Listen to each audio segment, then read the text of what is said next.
ये देखिए जरा 1.4 का क्वेश्चन है, आपको दो तीन टाइप से आएगा। मैंने डिजिट को चेंज किया है, यहाँ 45 है, यहाँ 90 है।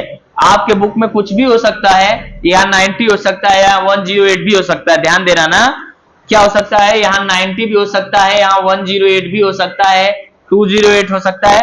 तो ये नंबर बदलते रहते थे, इसलिए कंफ्यूजन ना होइए ना। अपने आप को क्या चाहिए, मेथड चाहिए कि हमारा मेथड का कंसेप्ट क्लियर है कि नहीं है। बात समझ में आना, हमारा मेथड का कंसेप्ट क्लियर है कि नहीं है। हमें ये नहीं चाहिए कि आप एकदम रट के जाओ कि वही आ जाए। तो एक क्वेश्चन करो ताकि आपको 10 क्वेश्चन तैयार हो जाए, चलेगा। जैसे अब इस क्वेश्चन को करना है तो सबसे पहले यहां देखिए जरा, ये सिमिलर है क्या, ये सिमिलर दिया है क्या।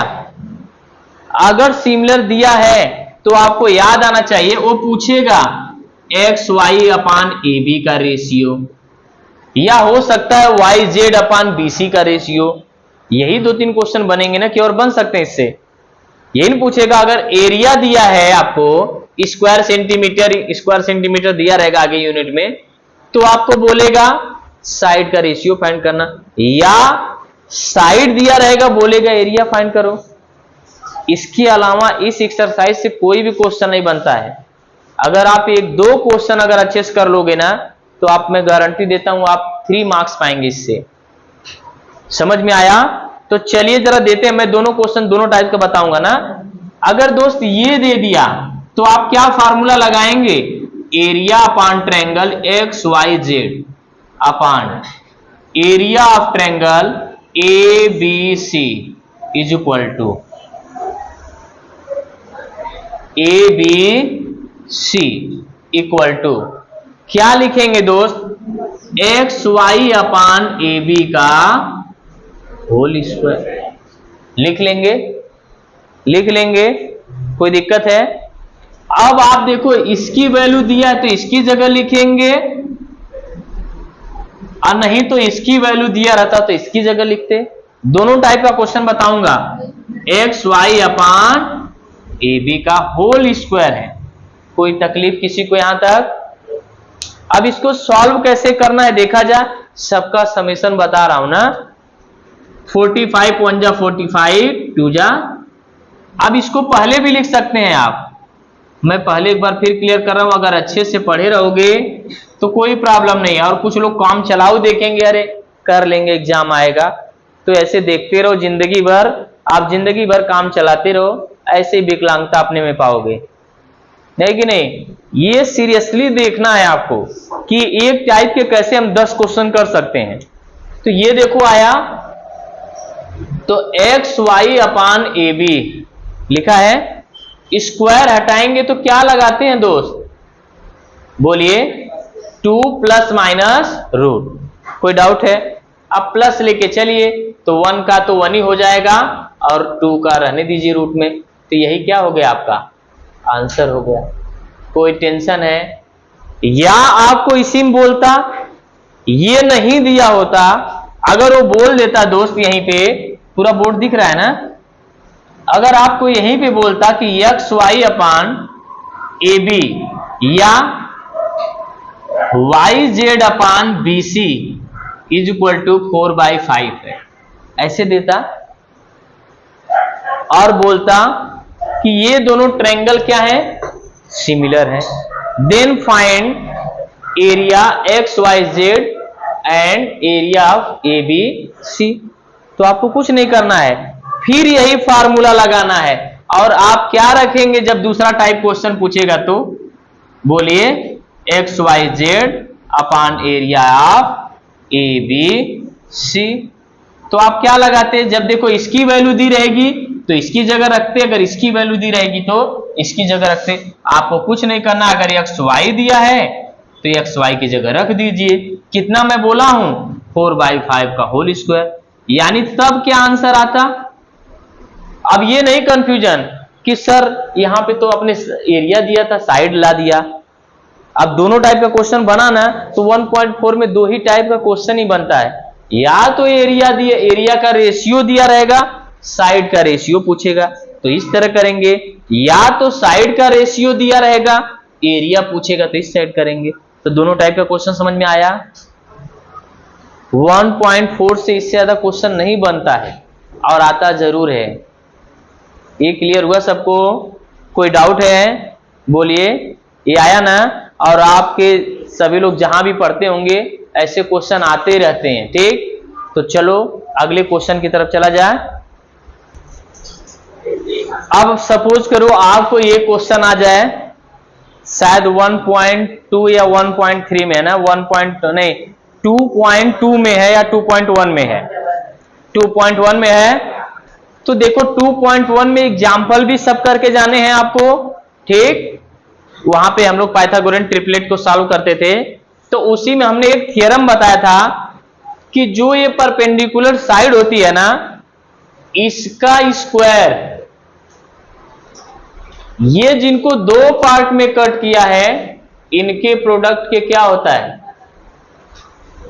अब यही अगर थ्योरम आपको क्लियर है तो इसके अलावा कुछ भी नहीं आपको आएगा इस एक्सरसाइज से। बस यही। अब आपको बहुत क्या करेगा दोस्त, ये साइड देगा, ये साइड देगा तो ये पूछ सकता है, या ये दोनों दिए रहेंगे तो ये पूछ सकता है, या ये दोनों दिए रहेंगे तो ये पूछ सकता है। आपको यही 3-4 टाइप के क्वेश्चन पूछेंगे ना, क्या और अलग आएगा? बैक साइड बोलो ना। इतना क्लियर हुआ? कोई डाउट है? तो आपको इससे ज्यादा कुछ अलग नहीं। मैं तीनों टाइप बोला कि अगर सपोज करो ये 6 दिया है, ये 16 दे दे, ये 4 दिया है, ये 5 दे दे, कुछ भी दे दे, ये 8 दिया है, ये 6 दे दे। बात समझ में आया?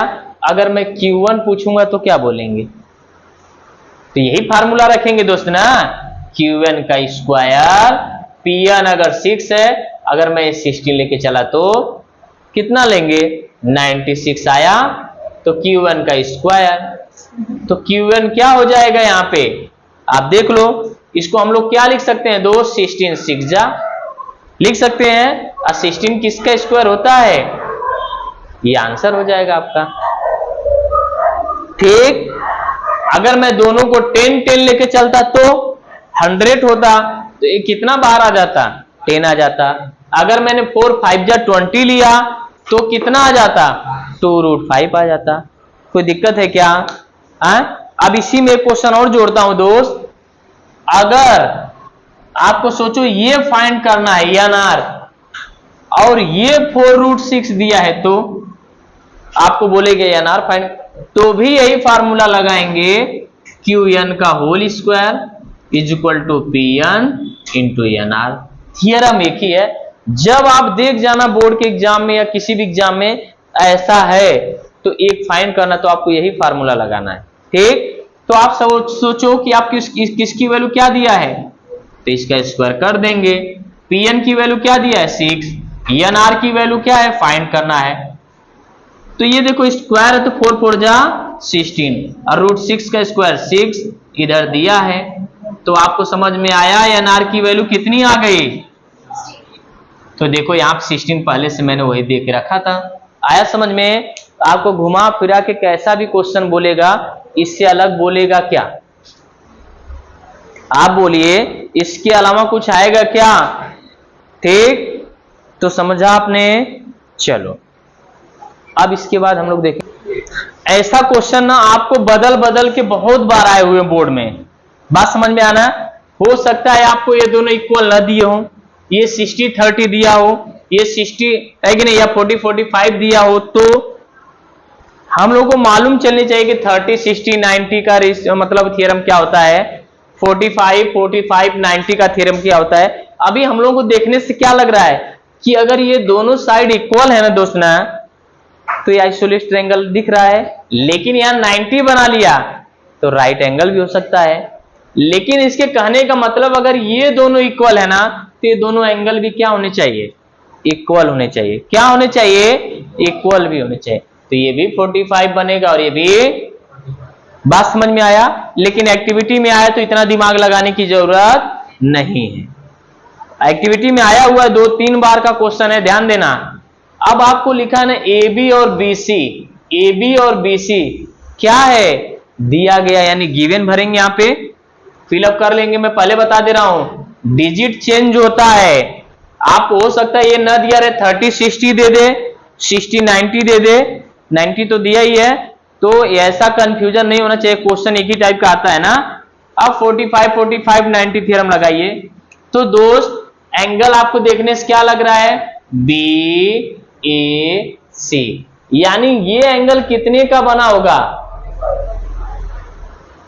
कितने का बना होगा, 45 डिग्री का बना।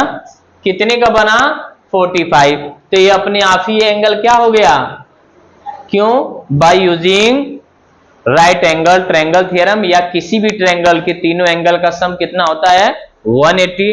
अगर ये 90 और ये 45 है तो ये ऑलरेडी 45 होगा, तभी तो इनका सम करेंगे तो 180 होगा।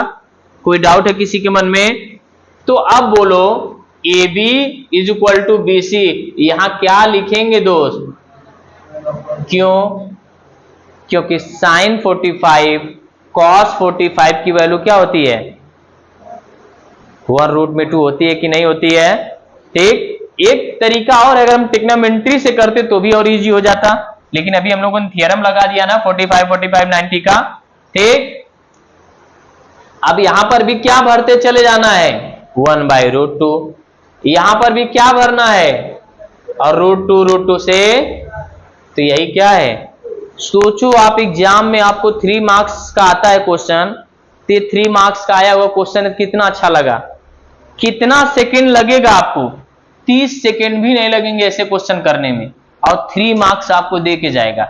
और ये आते हैं, आप इतना वो हवा हवाई में मत लीजिएगा कि अरे ये तो चलो काम चलाऊ था, ये आया हुआ क्वेश्चन है, आंखें खोल के पढ़ना स्टार्ट करो, नहीं तो समय लगते देरी नहीं है। चलिए एक अपोलोनियस से चलते हैं, जरा इस क्वेश्चन को देखिए, आपको प्रूफ करने के लिए आता है, ये भी 3 से 4 मार्क्स में आता है। देखने से लग रहा होगा कितना बड़ा क्वेश्चन है कि नहीं, और आपको कुछ नहीं करना है दोस्त, सिर्फ 2 ट्रायंगल को यूज करना है और वहां पे पाइथागोरस थ्योरम को आपको अप्लाई कर देना है, समझे आप। तो कैसे करेंगे, अगर करना होगा तो मैं आपको बता दे रहा हूं। पहले आप क्या लीजिए, इन ट्रायंगल। अब आपको पहले ही बता दिया है कि आरएम किसके बराबर है, एम क्यू, है ना। तो आर क्यू को हम लोग क्या लिख सकते हैं दोस्त, या तो 2 टाइम आरएम लिख दीजिए, या तो 2 टाइम एम क्यू लिख दीजिए। कोई डाउट है, ये लाइन समझ में आया सबको, ये दोनों इक्वल हैं दोस्त ना, तो आर क्यू क्या है, 2 टाइम्स हो सकता है। अगर ये 1 और 1 है तो आर क्यू कितना हो जाएगा, 2। अगर ये पूरा 4 है तो 2 2 हो जाएंगे। ये लाइन समझ में आया। तो मैं क्या करूंगा, इन ट्रायंगल पी आर क्यू में क्या यूज करूंगा, बाय यूजिंग पाइथागोरस थ्योरम। क्या यूज करूंगा, बाय यूजिंग पाइथागोरस थ्योरम। तो आप क्या लिखेंगे दोस्त, पी आर का स्क्वायर प्लस आर क्यू का स्क्वायर इज इक्वल टू किसके बराबर होगा, पी क्यू स्क्वायर के बराबर। कोई डाउट है, कोई टेंशन है दोस्त, बोलिए। ये लाइन समझ में आया क्या सबको, ये लाइन समझ में आया। ठीक, अब ध्यान दीजिए, अब हमें क्या करना है, इसको इक्वेशन 1 बना लीजिए। ठीक, जरा यहां आइए अब छोटे वाले ट्रायंगल में, in triangle P R M में by using Pythagoras theorem use करिए, एकदम आवाज नहीं करिए। तो क्या लिखेंगे दोस्त, यहां पर भी पी एम का स्क्वायर किसके बराबर होगा, P R square plus R M square. कोई डाउट है, बोलिए। और आप जरा ध्यान दीजिए, हम आरएम की जगह क्या लिख सकते हैं, देखिए यहां से आरएम की वैल्यू निकाल सकते हो ना, बोलो। या यहां से हम लोग क्या लिख सकते हैं, इसका आर क्यू किसके बराबर होगा, 2 आरएम और एम क्यू। अब यहां से हम चाहे तो भाई इस इक्वेशन में आर क्यू की वैल्यू निकाल लो, या पी आर की वैल्यू यहां से क्या करो इसको इधर लेके चले जाओ। कोई टेंशन है? देखिए ध्यान से, तो पी आर का होल स्क्वायर क्या हो जाएगा? पी एम का स्क्वायर माइनस आर एम का स्क्वायर। कोई डाउट है दोस्त? बोलो। कोई टेंशन है? आपको दिखा यहां से। और आर एम की वैल्यू क्या हो जाएगी दोस्त? आर एम किसके बराबर है? एम क्यू के भी बराबर है। आर एम किसके बराबर है? M Q. अब देखो जरा, पी आर दिख रहा है क्या? यहां पे पी आर दिख रहा है क्या? यही लाके यहां पे रख दीजिए। रख देंगे? कोई दिक्कत है? रख देंगे कि नहीं रख देंगे? यहां पे रख दीजिएगा और इसको जरा सॉल्व करिएगा तो आपको यही आएगा पूरा आंसर। ठीक, ज्यादा बड़ा नहीं, बस एक स्टेप है। इसकी वैल्यू यहां रखिए, मैंने किसी के कॉपी में किया भी है, तो ये यहां पे रख देंगे ना सर, इस इक्वेशन में इसको ले जाके यहां पे रखिए। और याद रखना, ये 2rm रखना पड़ेगा आपको, ठीक ना? 2p 2qm रखना, चाहिए ये रखो चाहे ये रखो, हम लोग इसके हिसाब से चलेंगे। ये क्वेश्चन बहुत इंपॉर्टेंट है, ठीक? इसको देखिएगा।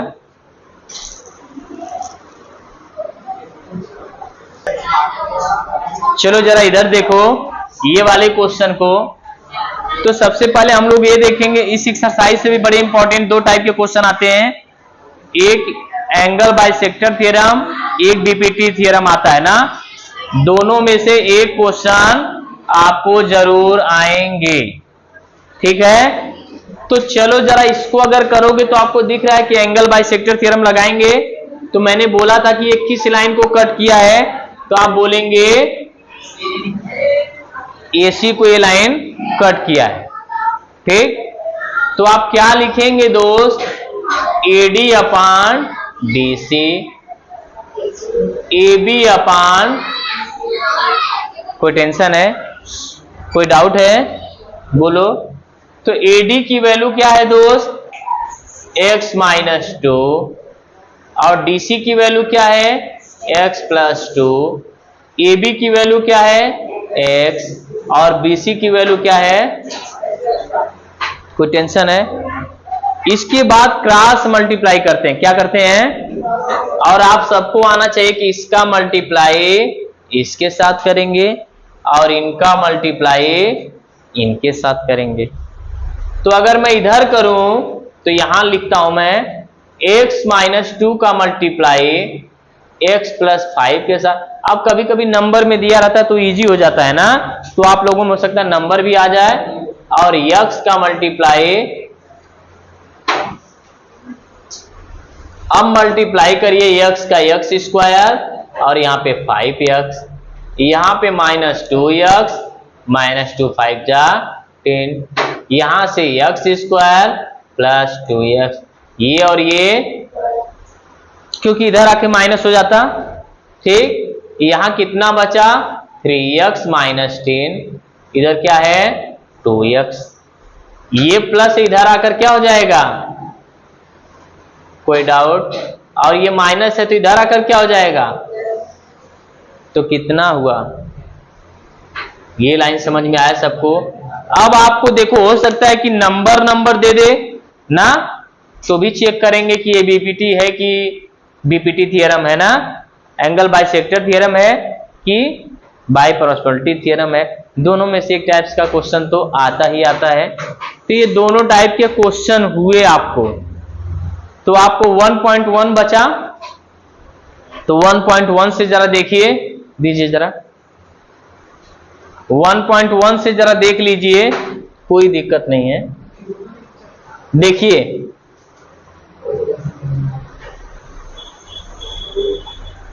अब देखो दोस्त, 1.1 में क्या होता है ना, आपको इजी क्वेश्चन मिलते हैं। जैसे मैंने 2-4 क्वेश्चन बताया है, तो जो बोर्ड में आया है वो पहला दूसरा आया हुआ है। सपोज करिए मैं दूसरा ले लेता हूं, बहुत इजी आप लोग को देखने से लगेगा अरे चलो ये तो आया है, या प्रॉब्लम सेट से ले लेता हूं एक क्वेश्चन ना, इसका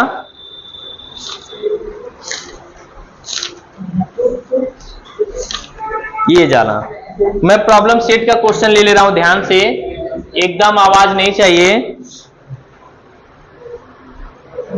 मुझे मालूम है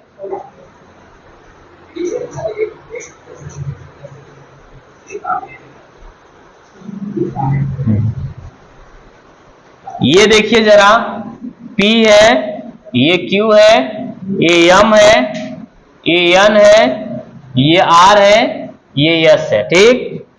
ये और ये परपेंडिकुलर है। आपको दिया गया है PM की वैल्यू कितनी है दोस्त, 10। PM कितना दिया है, 10। और area of triangle PQS is equal to 100 square centimetre and area of triangle QRS is equal to 110 square. आपको क्या फाइंड करना है, NR। तो देखिए बहुत बार ये भी आया हुआ क्वेश्चन है, कुछ नहीं है, आपको दिमाग लगाना है। तो अगर मैं बात करूंगा ट्रायंगल PQS कहां है, तो PQS, तो आप लिखेंगे area of triangle PQS upon area of QRS कहां है, QRS, area of triangle QRS, ठीक। आपका फार्मूला क्या होता है, 1/2 बेस इंटू हाइट। तो पहले ट्रायंगल का बेस क्या है, QS, हाइट क्या है दोस्त, PM, ठीक है। दूसरे ट्रायंगल का 1/2 बेस क्या है, QS, हाइट क्या है दोस्त, NR। कोई डाउट है, या आप थ्योरम के अकॉर्डिंग चलते तो लिखते इक्वल बेस, क्या लिखते, B1/B2 is equal to, B ले लेते तो कट जाता, या इक्वल बेस लिख लेते, इतनी लिखने की जरूरत नहीं पड़ती, बस PM/NR लिखते। ये और ये क्या हो गए, इसकी वैल्यू दिया है दोस्त 100 और इसकी वैल्यू दिया है 100। PM 10 दिया है, हमें NR क्या करना है, तो NR इज इक्वल टू क्या हो जाता, 100 इंटू, सॉरी इसका इधर मल्टीप्लाई करिए, 10 इंटू 110 अपान, ये नीचे चला था, ये ऊपर चला गया है, तो ये कितना हो गया, 10 से 10, 10 से 10, तो NR कितना आ गया दोस्त, अब स्क्वायर सेंटीमीटर, इसलिए क्या हो गया ये। तो कोई डाउट है किसी को, इससे मजबूत क्वेश्चन कुछ नहीं हो सकता। आपको अल्फाबेट में लिखने के लिए बोले, यही बोलेगा ना, हो सकता अल्फाबेट में लिखने के लिए बोले, ABCD के फॉर्म में दिया रहे तो भी कर लेंगे, ठीक। तो आपसे उम्मीद करते हैं आप लोग बहुत अच्छा मार्क्स पाएंगे अगर पूरे पढ़े रहेंगे तो। अब यूनिट टेस्ट का देखना, अभी आने